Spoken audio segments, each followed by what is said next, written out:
यदि इंद्रियां काम भाव में डूबी हुई हैं तो दुश्मन उसको परास्त कर देगा।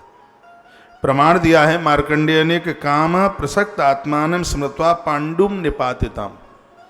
काम के वशीभूत होकर पांडु नाम का राजा समय से पहले मर गया। पांडवों के पिता मार्कंडेय जी ने उनका नाम लिया यहाँ। कहा काम प्रसक्त आत्मान, बहुत सुनने लायक बात है, कहानी किस्सा नहीं है, जीवन जीने की शैली है। यहाँ पर मार्कंडेय जी कहते हैं कि काम प्रसक्त आत्मान स्मृत्वा पांडुम निपातितम। जो व्यक्ति कामी है, स्त्री पराये पुरुष से, पुरुष पराई स्त्री से संबंध में हैं, ये भ्रष्ट लोग, लंपट गिरे हुए लोग, इनकी कभी भी मौत हो सकती है। इनका जीवन जोत के ऊपर घूमते हुए पतंगे की तरह है। ये मां मदालसा बोली।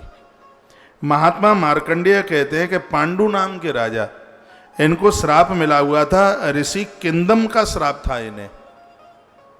वो दोनों हिरण और हिरणी बन करके वन में घूम रहे थे, तो राजा ने उन्हें बाण मार दिया। तो महात्मा किंदम ने श्राप दे दिया कि तुम अपनी पत्नी को छुओगे तो तुम्हारे मस्तिष्क के टुकड़े टुकड़े हो जाएंगे। और ये बात पांडु को पता था,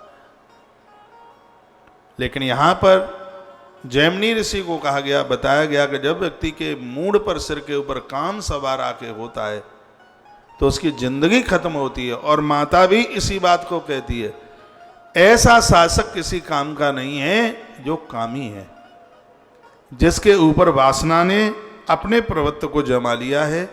जब तक राजा अपने आप को नहीं जीत लेगा तब तक वो दुश्मन को नहीं जीत सकता, क्योंकि दुश्मन लोग सामने वाले राजा को पराजित करने के लिए अपने यहां से वालाओं को, स्त्रियों को भेजते हैं, और स्त्रियों के ऊपर आप्लावित होता हुआ वह राजा मौत को प्राप्त हो जाता है। माता मदालसा का एक एक शब्द बारीकी से पढ़ने के लायक है।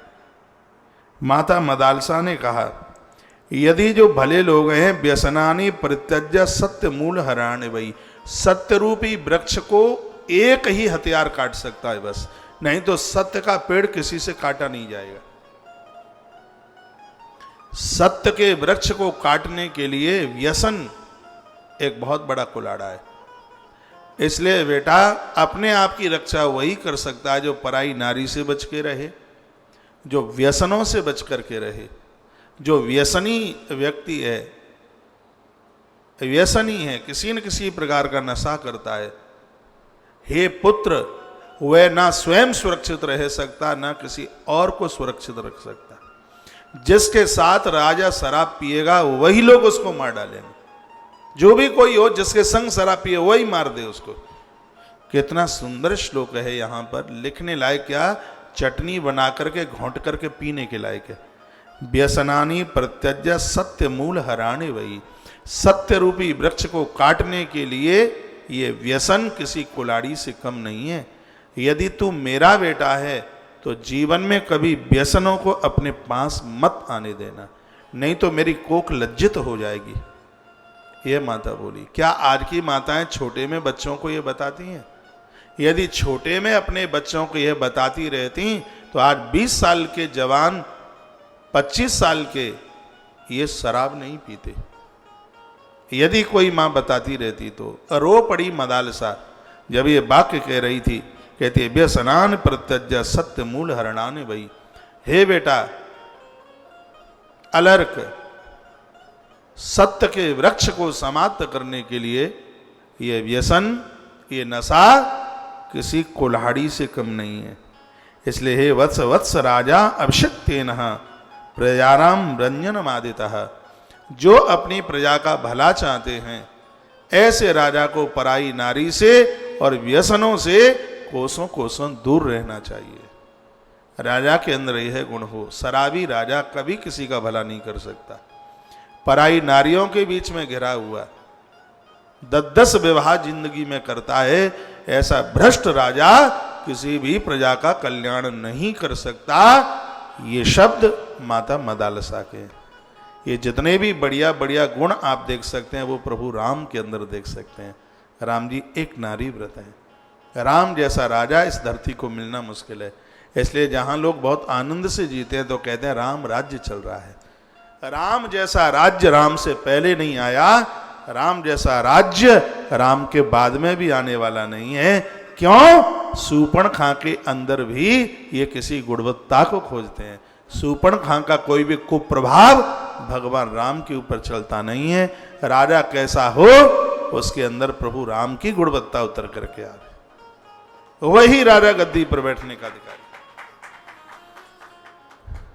तो अपने पुत्र अलर्क से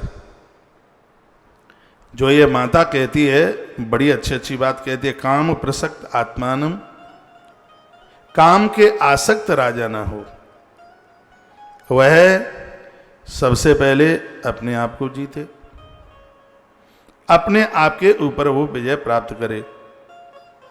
मैया ने कह दिया। और इतना ही नहीं, अमात्य, अमात्य आज की भाषा में जिसको कहते हैं मंत्री, मंत्रियों को अपना बना ले, उनका हृदय जीत ले। उसके आसपास हैं, उसको सलाह देने वाले लोग हैं। कितनी बड़ी नॉलेज है इसको। मदालसा कहती है कि यदि मंत्री तुम्हारे पक्ष में नहीं है, प्रजा तुम्हारे पक्ष में नहीं है और नौकर चाकर तुम्हारे पक्ष में नहीं है, तो यही लोग दुश्मन की तरफ मिलकर के तुम्हें पराजित करा देंगे। मां मदालसा कहती है तुम्हें 4 के ऊपर पूरा भरोसा है तो तुम किसी भी राजा को पराजित कर दोगे। आज के राजाओं को समझ लेना चाहिए, 4 के ऊपर तुम्हें भरोसा है। एक स्वयं के ऊपर भरोसा है कि तुम किसी नारी के सौंदर्य पर नहीं फिसल सकते, स्वयं के ऊपर भरोसा है, जो तुम्हारे अगल बगल में खड़े हैं उनके ऊपर भरोसा है, तुम्हें अपने नौकरों के ऊपर भरोसा है, तुम्हें अपनी प्रजा के ऊपर भरोसा है। तो चाहे जब हथियार लेकर के निकल पड़ना, सामने वाले दुश्मन को तुम पराजित कर दोगे और वो तुमसे हार जाएगा। जब तक इन 4 को तुमने नहीं जीता, इन 4 को तुमने अपना नहीं बनाया, तो सामने वाला दुश्मन कभी भी तुमको पराजित कर देगा। ये माता मदालसा का विचार है मार्कंडेय